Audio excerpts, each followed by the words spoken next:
Yo, man. Yo, welcome to FKU Africa Podcast. This is your host here, Maneza F8, coming to you live here in Cape Town, man, in the mother city. That's where I'm at right now, man. We're keeping it cool. We're keeping it real up here, man.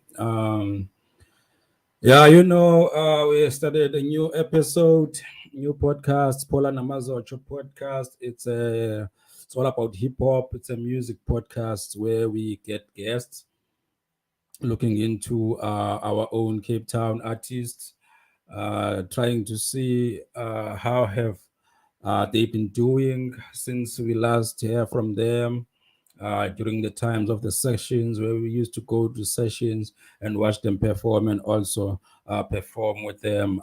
As you know, I'm also a musician. I do music. I make beats. I also record hip hop. Yeah, so we're trying to get to know our brothers, fellow brothers in music, a little bit more, and also have some conversations about stuff that have been happening that we are not really talking about. So, yeah, man, I hope you did enjoy the first episode of that podcast. We had the Retex on. It was a pleasure having him on. He is a legend in this spaza music. So, yeah, man. Fikiria kwa undani. Thanks to the brother. Thanks very much, Tara, Retex. So yeah, man. Please subscribe to that podcast. The list is it's gonna be here in the description. So in this episode, man, this one is kind of different, because it's talking about stuff that I don't really pay attention to because it doesn't involve me or it doesn't involve us as Pan Africans. Yeah, you know what I'm saying. So I don't really pay attention to that kind of stuff. So this is a situation that is happening in Israel between the Israelis and the Palestinians. So that situation that is happening there is quite gruesome. This is terrible stuff that are happening there. This is their version of what we had here in South Africa, which we know as apartheid. So they have some sort of apartheid that is happening there in Israel that need to be combated. And this stuff has been happening over so many years, man. It's over 20 years now. We've been hearing during the times of Sarafant, who was the prime minister in Palestine. There was a time where there was a guy called Ruhu who was prime minister in Israel, where they were nearly reaching the point where they were negotiating and trying to settle and make sure that people are living in peace, man. There, it's nothing but just people of Israelis are bullying the Palestinians and just going over in their occupied side and just be bullying them and just be killing their leaders and all that, man. We just saw now the latest guy that was he's just young. I think he's 23 years old. Recently, I saw that on the news yesterday. He's been killed by the soldiers. The journalist from Palestine, there was an Al Jazeera journalist who was killed by the soldiers of Israel. So now, why am I talking about this? I'm talking about this because I ran through into a video where Nelson Mandela was talking about this thing. He was talking about this thing almost 20 years ago, and it's still happening now. Without wasting any of your time, let's just jump into that video, man, and just hear what is the old man saying.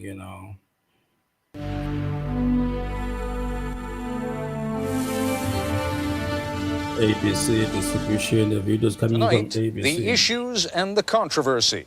1,000 people have gathered at the City College of New York for a town meeting with Nelson Mandela. Mr. Mandela, you're participating in what is a very old and honorable American tradition, the town meeting. And rather than waste any time with my questions, if they don't ask you good ones, I promise I will try to.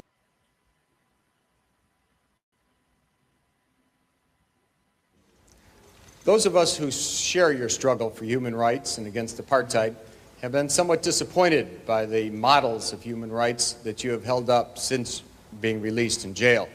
You've met over the last 6 months 3 times with Yasser Arafat. Are these your models of leaders of human rights? And if so, would you want a Gaddafi or an Arafat or a Castro to be a future president of South Africa? One of the mistakes which some political analysts make is to think that their enemies should be our enemies.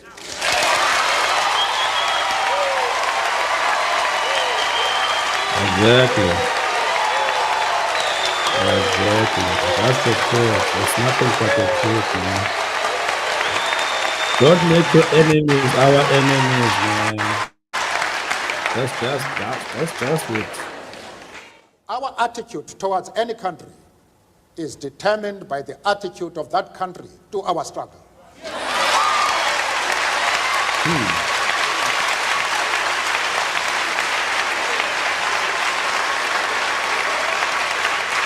Here's my queen. Rest easy, mama. Yasser Arafat, Colonel Gaddafi, Yeah.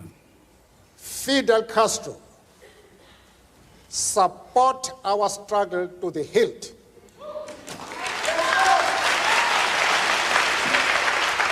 Let me get some water. They do not support it only in rhetoric.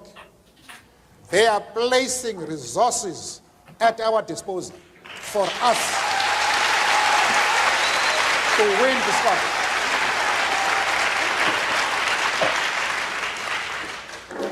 That is the position. Mr. Mandela, as I mentioned to you before the program, we also have some distinguished guests sitting behind us, one of whom, Mr. Henry Sigmund, together with 2 other Jewish leaders, came to Geneva to visit with you precisely because they were so concerned not only by the kind of thing that you just said before the break with regard to Yasser Arafat, with regard to Libya's Colonel Gaddafi, but also because of the support that you seemed at different times to give to the PLO. I would like to ask him to stand now for a moment and pose whatever question he would like directly to you. Mr. Sigmund? I think I would be dishonest if I did not express profound disappointment with the answer that Mr. Mandela gave to the previous question, because it suggests a certain degree of amorality. As far as Yasser Arafat is concerned, I explained to Mr. Sigmund that we identify with the PLO because just like ourselves, they are fighting for the right of self-determination.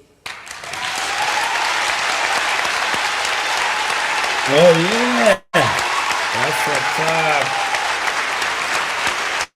That's what's up. Mr. Mandela,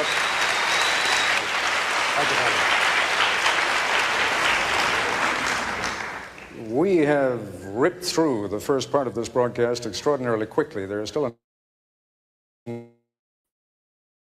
number of issues by the United States against South Africa. We will continue with that in the Nightline segment of this broadcast. Just a quick break now. We'll be back. And we are back once again at the City College of New York with Nelson Mandela. And Mr. Mandela, we have just heard a number of the things that you said in our hour between 10 o'clock and 11 o'clock this evening. Some controversial things, not the kinds of things necessarily that a very political man says. If you were very political, you might have been more concerned about not alienating some people in this country who have it within their hands, within their power, either to continue sanctions against South Africa or to raise those sanctions, to lift them. Why were you not a little more political? Perhaps we're too accustomed to politicians in this country.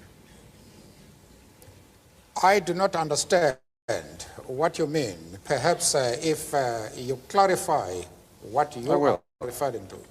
I may be in a position to comment. What I'm saying is that in this country, for example, there has been for many years a close alliance between the Jewish population and the black population in the civil rights struggle. There is likely to be a rather negative reaction to some of the things that you have said. That reaction could very well cause people to call up their congressmen, their senators, and say, go ahead, lift the sanctions. Why not? After all, President de Klerk is doing a great deal against apartheid. Only today, in fact, his number two man, Gerrit Viljoen, said that the government perceives itself in South Africa as being part of the anti-apartheid struggle.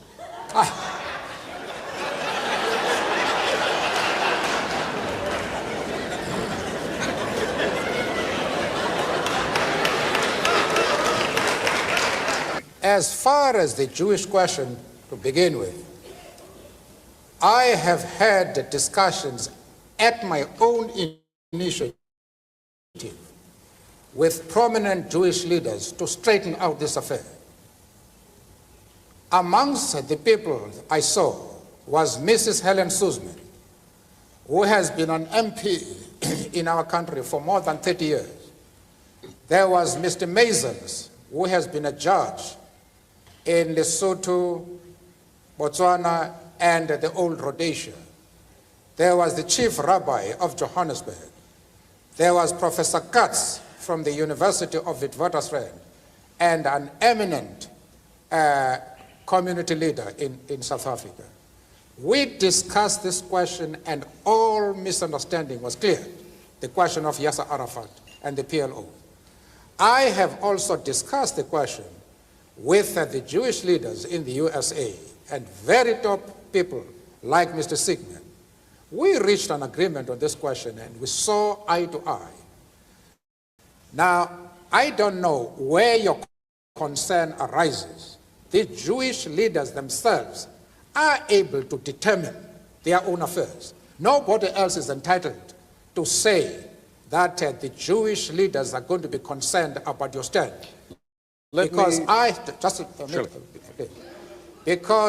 have had the discussions with them, and those discussions will reach consensus.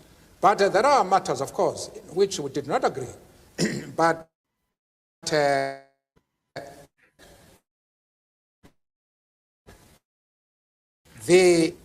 I thought to explain it in such a way that it removed the concern of the Jewish community. Let's broaden it out. I am still prepared to do that even in this talk. If the Jewish leader have any doubts about our stand, I am prepared to address them and to allay their concern. Because they are a very important community both in South Africa and of course in the States. And I'm prepared to iron out any differences that might exist. But they must know what our stand is. Arafat is a comrade in arms, and we treat him as such. We have many Jews, members of the Jewish community in our struggle, and they have occupied very top positions. But that does not mean to say that the enemies of Israel are our enemies. We refuse to take that position. You can call it being political or a moral question, but for anybody who changes his principles depending on whom he is dealing, that is not a man who can lead a nation.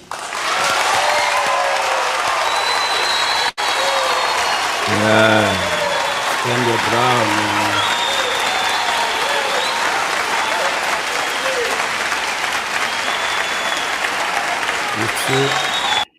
You see, I like what is saying there. Like a man who changes his opinion based on who is with, based on he or her he is with at that time. That's not a man that you can trust to lead. If you stand with Palestinians, that as Mandela is trying to say here, that South Africa, which is my country, was standing with Yasser Arafat, who was a Palestinian prime minister, as I have mentioned before. So what he's trying to say there is that people's problem with this Yasser Arafat, this guy's name is okay. All right, I'll call him Arafat from now. Yeah, with Arafat. Yes, Arafat. Yes, Arafat. Whoever got a problem with him, we do not have a problem with him as South Africans because he was involved in our struggle. He was helping us in our struggle, including Gaddafi and Castro as well. So when we're trying now to negotiate for sanctions, stuff like that with America and other countries, we're not going to abandon people who were helping us just because we are in a position where we want help from America to lift down our sanctions. So yeah, man, it's all about having a character and your values and just stand by them. That's what Nelson Mandela was teaching us here.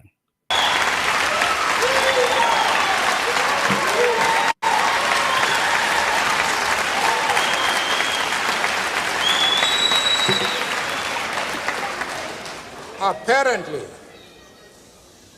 Mr. Coppel, you have not listened to my argument. If you have done so, then you have not been serious in examining it.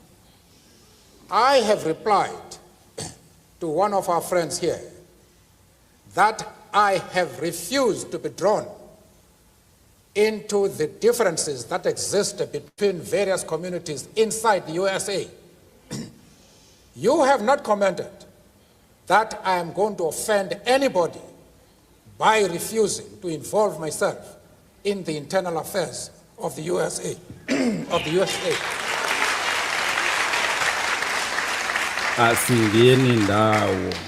Why are you so keen that I should involve myself in the internal affairs of Cuba and Libya? No. I expect you to be consistent. Yes. Let him know. I don't know if I have paralyzed you. No.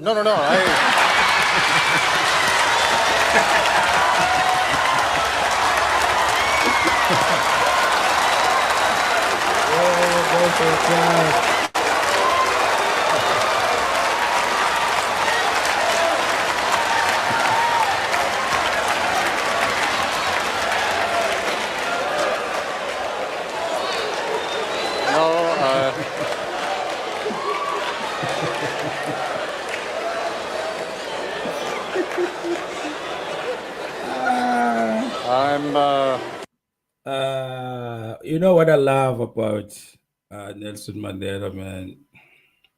I wish I was around on his prominent days when he was still like a little bit younger. I like his charisma. He's very funny. He's articulate. He knows what he's talking about, and he knows where he stands. And no one can pull him out. He can bully him around when it comes to saying whatever you want him to say. Nah, man. He just stand his ground. He know what he wants. He know what he's saying, and he know what his values are. When it comes to any kind of situation that he gets himself in terms of conversations. So yeah, man. This man is funny, man. This is funny. Yeah, I guess that's the end of it, man. That's the end of the. If you want to know more about that interview, just search it on YouTube. I'm not sure if I still got the link where I got that from, because I downloaded it somewhere. So I searched that on YouTube. Where if I found the link, I will put it on the description so you can just go to it as a source of this video. So yeah, man, that situation in Israel, it's quite troubling because that situation involves a lot of other countries. So There's a new thing now that has erupted to that, is that if you are not in favor of Israel, they will call you anti-Semitic. What is anti-Semitic, for people who doesn't know, is the people who hate Israel, Jews, who are against Jews, anti-Jews, people who support. They would say that you support Holocaust. They would say that you agree that Hitler should have banned um, the Jews.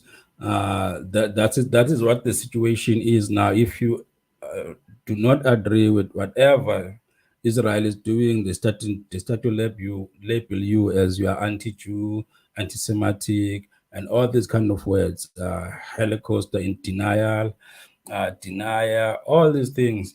So people must live in peace wherever they are. People who are from Palestine, they deserve to have peace. They deserve to be happy in their living situations.